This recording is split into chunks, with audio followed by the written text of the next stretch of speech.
Good morning class 8। मैं आज संस्कृत में आप लोगों को आपका 15वां पाठ प्रहेलिका पढ़ाने जा रही हूँ।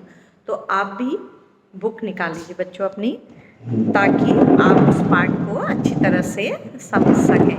ठीक है, तो कल मैंने आपको 13वें पाठ के प्रश्न उत्तर भेजे हैं, जिन्हें आपने अपनी कॉपी में लिख लिया होगा। आप मेरे पीछे बोर्ड है, उसमें पाठ का नाम देख रहे होंगे, पंचदश पाठ। गिनती कैसे होती है? पंच 5 और 10, ऐसे 15वां पाठ प्रहेलिका। पहेलियां आप लोग जानते हैं कि आजकल भी हम लोग पहेलियों का प्रचलन आज भी है बच्चों। पेपर्स में भी आती हैं, आप हिंदी पेपर्स में देखेंगे तो उसमें भी आती हैं, अंग्रेजी में भी पूछी जाती हैं पहेलियां।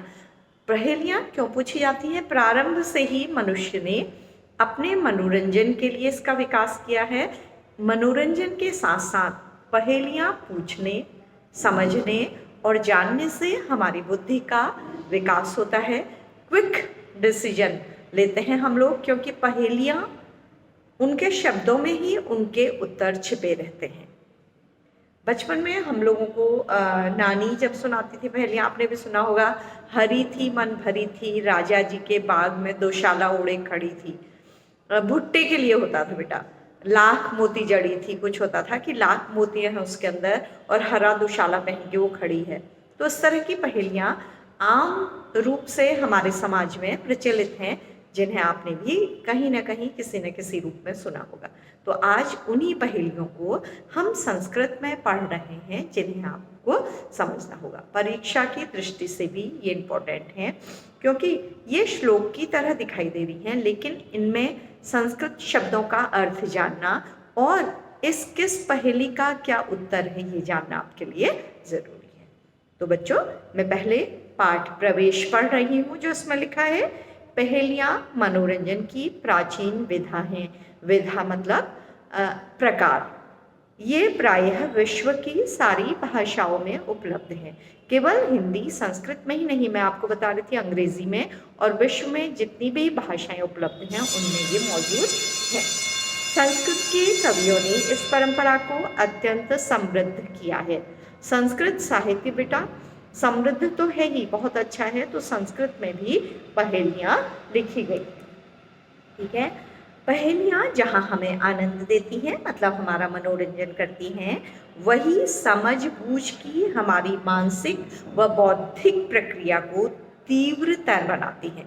मतलब कोई पहेली आते ही जब कोई पूछता है तो हम अलर्ट हो जाते हैं, उसको सोचने लगते हैं, उसके बारे में तरह तरह के कयास लगाने लगते हैं, तो उससे हमारी सोचने की क्षमता बढ़ती है। इस पाठ में संस्कृत पहेली बूझने की परंपरा के कुछ रोचक उदाहरण प्रस्तुत किए गए हैं। यहाँ संस्कृत पहेलियाँ कैसे पूछी जाती थी, ये उदाहरण प्रस्तुत किए गए हैं। ठीक है, मुझे याद है बच्चों, जो पूड़ी बनने के लिए एक पहेली हुआ करती थी कि सफ़ेद घोड़ा पानी पीने जा रहा है और लाल घोड़ा पानी पीकर आ रहा है, और हम लोग इतनी ताकत लगा देते थे कि हमें उस पहेली का उत्तर बचपन में आता ही नहीं था। मतलब जब पूड़ी हम पकाने डालते हैं तो वो वाइट होती है, सफ़ेद घोड़ा हो गया वो, और जब बन के आती है तो कैसी हो जाती है? रेड हो जाती है। तो तब लाल घोड़ा पानी पीकर आ रहा, तो हम सोचते थे कि सफ़ेद घोड़ा जाकर लाल घोड़ा कैसे हो जाता होगा। तो फिर बाद में हंसते हंसते लोटपोट हो जाते थे कि हमें इतना भी समझ में नहीं आया। ठीक है, तो मैं ये बता रही हूँ आपको, एक एक लाइन करके देखिएगा। कस्तूरी जायते कस्मात्, कस्तूरी किससे पैदा होती है? कस्तूरी होती है बच्चों एक सुगंधित पदार्थ। ठीक है, को हंति करिणाम कुलम, हाथियों के कुल को, परिवार को कौन मारता है? किम कुर्यात कातरो युद्धे, किम क्या कुर्यात करना चाहिए, कातरो जो कायर होता है, जो डरपोक होता है, युद्धे युद्ध में कायर को क्या करना चाहिए? तो ये प्रश्न पूछे गए हैं, और है मृगात सिंह पलायते। अंत में उत्तर दिया है कि वैसे तो इसका अर्थ है कि मृग से शेर दौड़ता है, लेकिन यहाँ ये तीनों शब्द जो दिए गए हैं, इनमें ही पहेलियों के उत्तर हैं। देखिए बेटा कैसे, कस्तूरी जायते कस्मात, तो पहला उत्तर है मृगात, मृग से, हिरण से कस्तूरी पैदा होती है। फिर है कोहंती करिणाम कुलम, हाथियों के परिवार को कौन मारता है? सिंह। देखिए दूसरा शब्द है सिंह। फिर है कायर व्यक्ति यानी कि डरपोक व्यक्ति युद्ध में क्या करता है? बच्चों क्या करता है? पलायते, भाग जाना चाहिए। तो ये सारे जो तीनों में क्वेश्चन पूछे गए हैं पहेली में, उसका आंसर नीचे दे दिया गया है। ठीक है, समझ में आ गया होगा आपको। इसका लिखित अर्थ भी मैं आपको भेजूंगी, तो उससे भी आप याद कर सकते हैं। अगला है बच्चों, सीमंतिनीषु का शांता। सीमंतिनीष और सीमंतिनीषु होता है स्त्रियों में, नारियों में, का कौन, शांता सबसे शांत है। ठीक है, नारियों में कौन शांत है। इसमें इन्होंने उत्तर देने की बिल्कुल अलग पद्धति, अलग तरीका खोजा है। इन्होंने क्या किया है बेटा, पहला वर्ण देखिए सी है और लास्ट वर्ण ता, सीता, यह आंसर है। इसमें पूरी पहेली में ऐसे ही आंसर होंगे। सबसे पहला वर्ण लिया है और लास्ट वर्ण को क्या कर दिया है, मिला दिया है। देखिएगा, तो स्त्रियों में सबसे शांत कौन है? सीता, ये आंसर है। राजा को अभूत गुणोत्तमः, राजाओं में कौन गुणों में सबसे अच्छा है, उत्तम है? देखिए उत्तर देखिए, रा और अंत है मह, रामः, राम, राजा राम। ठीक है, विद्वद्भी का सदा वंद्या, विद्वानों में भी हमेशा किसकी वंदना होती है? विद्वान भी किसकी वंदना करते हैं? तो पहला शब्द है वी और लास्ट है द्या, विद्या। विद्वान किसकी वंदना करते हैं? वंदनीय कौन है विद्वानों में? विद्या। अत्रैव उक्तम न बुध्यते, यहाँ कहा गया है लेकिन आपको तब भी नहीं आ रहा है। ये अगर हमें पता नहीं हो इस तरह से तो हमें नहीं आ सकता। हम कहेंगे स्त्रियों में कौन शांत है, राजाओं में कौन गुणों में उत्तम है और विद्वानों में कौन पूजनीय है, तो हमें उत्तर तो नहीं मिलेगा बच्चों। तो यहाँ कहा है अंत में कि यहाँ उत्तर कहा गया है लेकिन तब भी आपको नहीं आ रहा है, क्योंकि उत्तर क्या कर दिया गया है? छिपा दिया गया है। तो अब आपको तो उत्तर आ गया है ना, आपको क्योंकि तरीका पता लग गया है। ठीक है, अगला है बच्चों, अगले में भी शब्दों का ही हेरफेर है। उसमें शब्दों में ही उनके जो उत्तर हैं वो छिपे हुए हैं। ठीक है, देखिएगा तीसरा, कम संग घान कृष्ण, कौन, किसने, किसके द्वारा कृष्ण को, कंस को मारा गया? ठीक है, का शीतल वाहिनी गंगा, शीतल ठंडी बहने वाली जो नदी है वो कहाँ होती है? के दार पोषण रता, कौन लोग अपनी पत्नी और बच्चों के पालन पोषण में लगे रहते हैं? कम बलवंतम न बाधते शीतम, कम किस बलवान को ठंडा नहीं लगता है? ठीक है, तो ये 4 प्रश्न पूछे गए हैं और इनके अपने चारों में ही उत्तर हैं। इसका तरीका बिल्कुल अलग है। पहले का आपने देखा था आखिरी लाइन में उत्तर है, दूसरे में आपने देखा पहले वर्ण और दूसरे वर्ण को मिलाकर अर्थ बना दिया गया है। यहाँ इन्होंने क्या किया गया है, देखिए कि कम पहला और दूसरा शब्द लिया है बच्चों, पहला और दूसरा शब्द लिया है। कंस जघान कृष्ण, कृष्ण ने कंस को मारा था, वही प्रश्न है, वही उत्तर है। प्रश्न क्या था? कृष्ण के द्वारा किसको मारा गया? तो किसको मारा गया? कंस को। का शीतल वाहिनी गंगा, ठंडा शीतल बहने वाली गंगा कहाँ होती है? काशी, कहाँ होती है? बनारस में, काशी में। ठीक है, आप देखिए पहला वर्ण और दूसरा वर्ण काशी।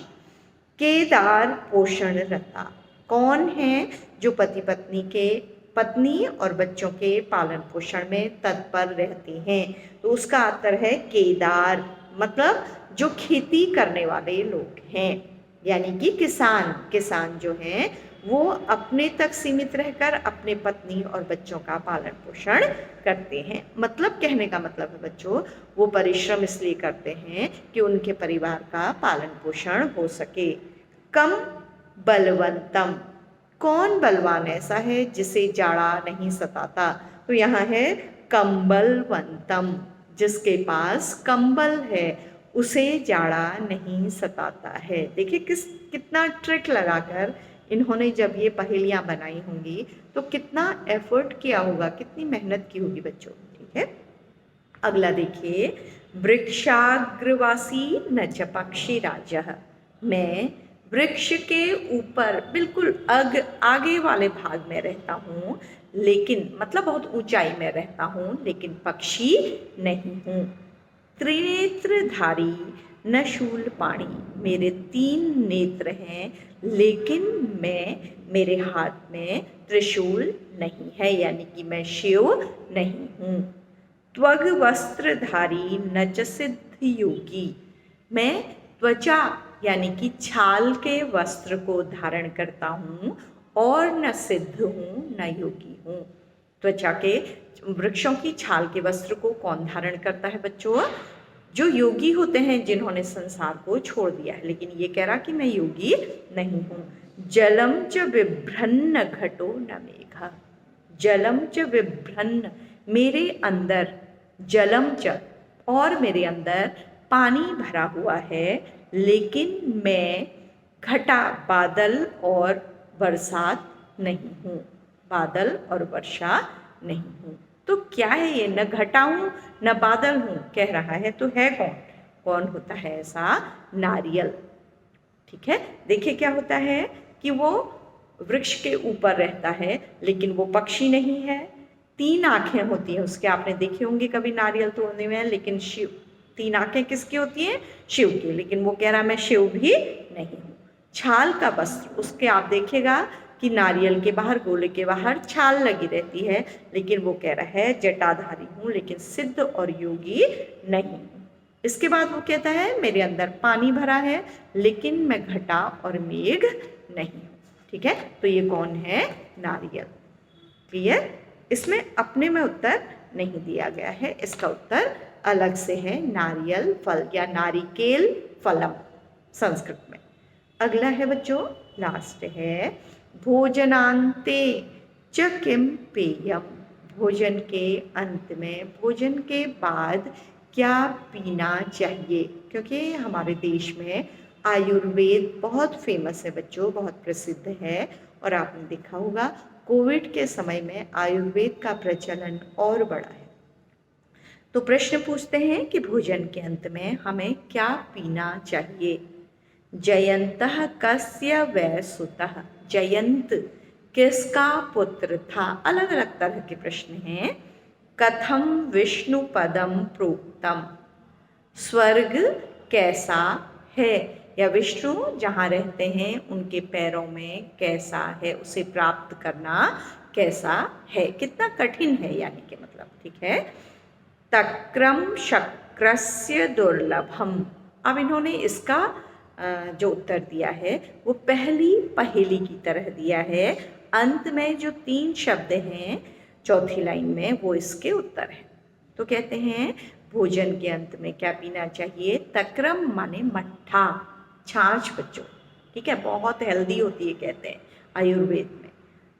और अगला है जयंतः कस्य वै सुतः, जयंत किसका पुत्र था? लिखा है शक्रस्य, इंद्र का पुत्र था।